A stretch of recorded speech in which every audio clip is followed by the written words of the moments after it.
Hello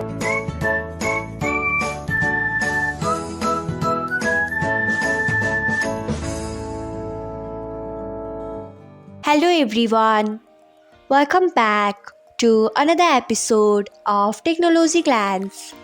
Today, in this video, I'm going to guide you through how you can add react on a message on Instagram. So, let's get started.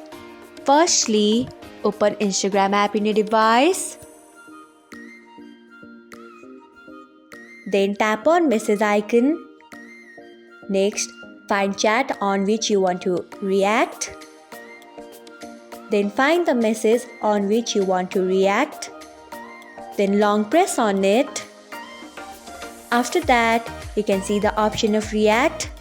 Select react of your choice. So, this is how you can react a message on Instagram. Thanks for watching. If you found this guide helpful, we would love it if you hit the thumbs up button below. We upload great new tech tutorials like this one every day. So, do not forget to subscribe to our channel and hit the bell icon so that you will never miss another update.